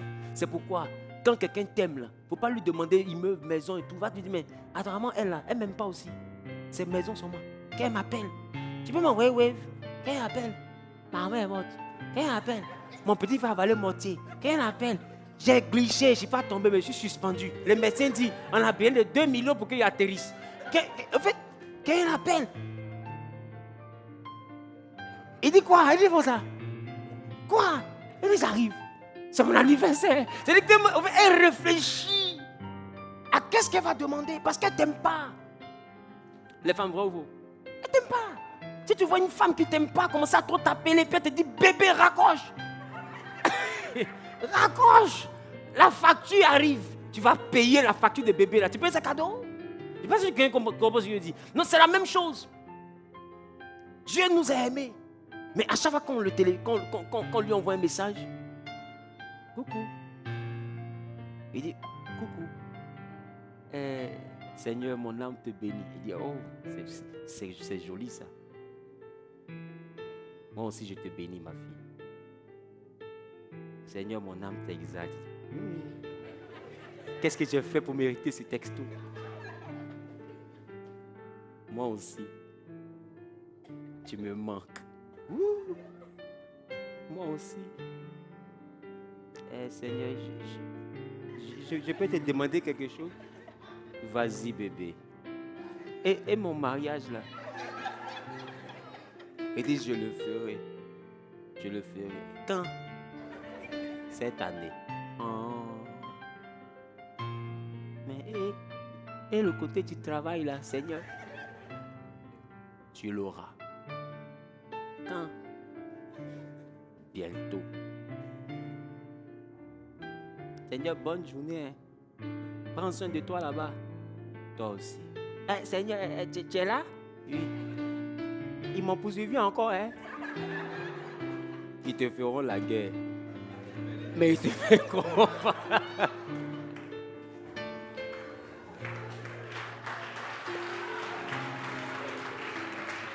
Bah, imagine-toi, chaque fois qu'il vient causer avec toi, c'est causerie ça là. À un moment donné, il va sentir que tu ne l'aimes pas. Quand tu vas lui écrire, il va te faire vue. Parce que ta causerie n'est pas chic. Il sent que ce n'est pas réciproque. Tu comprends? Il sent que ce n'est pas réciproque. Mais s'il voit que tu l'aimes et qu'il a le moyen de t'aider en causant avec toi, il va que tu ne lui parles pas de ta nourriture. Mais il voit que ça fait 2 mois que tu ne travailles pas. Il sait que tu ne travailles pas. Et puis tu es là et puis il dit, bon, ok, on s'appelle plus tard. Ok Seigneur, tu me manques. Ok, bisous. À demain 4 heures. Il sait que tu as faim, mais tu n'as pas parlé de mon nourriture. Et puis il dit, bon, ok. Quand tu te réveilles, fais-moi signe. Et puis tu t'en vas dormir. Et pendant que tu pars dormir, lui se lève et puis il dit, ce que les parents cherchent quand ils se réveillent là. Comme ma chérie dort, je m'avais préparé ça pour elle. Quand elle va se réveiller, je lui fais surprise. Et puis lui prépare des choses. Et c'est là que la Bible dit, ce que les païens recherchent, lui nous prépare ces choses-là pendant que nous dormons. Et il se met à préparer des choses. Et ça attend ton réveil. Un peu comme une chérie qui dort. Et puis son mari met les bouquets de fleurs. Il met les trucs, ça attend ton réveil. Et quand il te réveille, puis il te dit, surprise. C'est que... Non. Ah, donc j'ai eu travail. Seigneur, merci. Je ne m'attendais pas à ça. Merci. Et tu lui rends la gloire.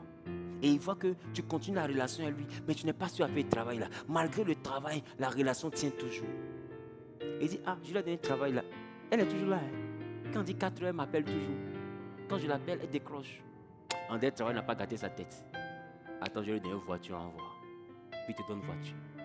Attends, je vais augmenter son salaire pour voir. Puis il augmente ton salaire. Attends, je donne 2 magasins, on va voir. Et puis donne. Puis voilà, ça n'a pas encore changé. Tu l'aimes toujours comme avant. Et puis il dit, bon, désormais, je vais faire pour elle. C'est que l'œil n'a pas vu. Parce que je suis sûr que la fille là, elle m'aime. C'est tout ce que je vous prêche, que je viens de vous résumer dans cette image. Que Dieu vous bénisse.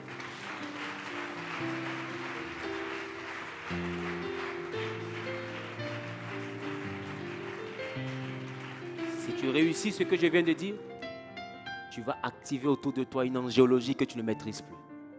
Tu vas activer une activité, tu auras une activité spirituelle autour de toi que tu ne vas pas maîtriser.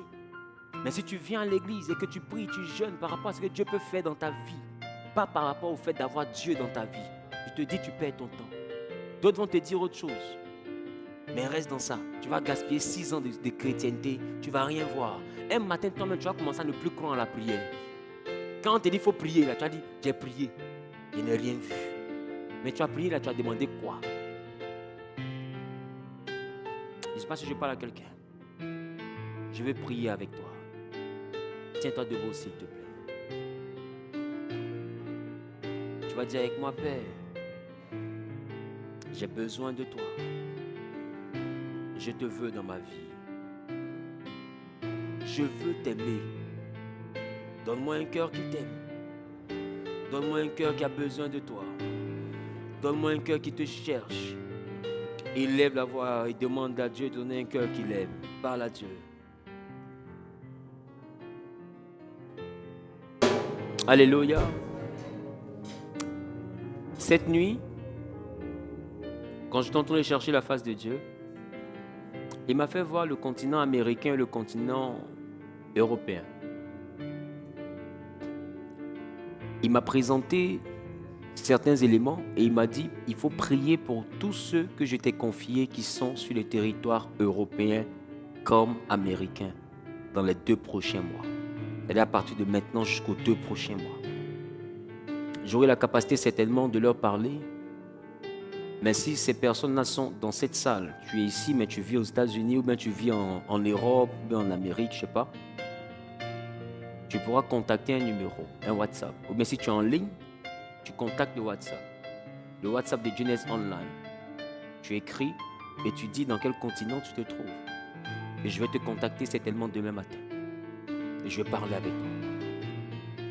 Je veux parler à ces personnes particulièrement. Ces personnes qui croient en mon ministère, qui sont sur ces territoires-là pour les 2 prochains mois. Il y a des choses qui vont se produire. Et je veux parler avec ces personnes. Amen. Donc le numéro il est affiché à l'écran. C'est tellement que vous le voyez.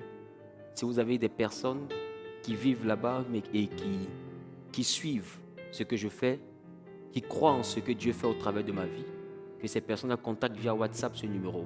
Pas d'appel. Pas d'appel. Bonjour, je m'appelle Wilfried Zawi, je vis aux États-Unis. Bonjour, je m'appelle, je sais pas, je te présente, je vis dans tel endroit. Je vis aux États-Unis, je vis en Europe. Simplement. Puis je vais les contacter. Toi qui vis à Gagnoa, pardon, il ne faut pas m'écrire. Amen. Amen. Si on arrive à un moment que l'orientation prend cette tournure, tu pourras m'écrire. Mais il ne faut pas venir faire beaucoup de messages pour brouiller la bénédiction de ceux que Dieu veut bénir. C'est comme si tu agis par sorcellerie. Amen. Alléluia. Il ne faut pas écrire aussi si tu crois que Dieu t'appelle à vivre en Europe. Non, papa, j'écris parce que Dieu m'a dit que moi, ma vie, là, je dois finir ça en Europe. Pour le moment, là, tu es encore au village. Donc, il ne faut pas écrire. Amen. Quand tu vas arriver là-bas, tu vas écrire. Amen. Que Dieu te bénisse.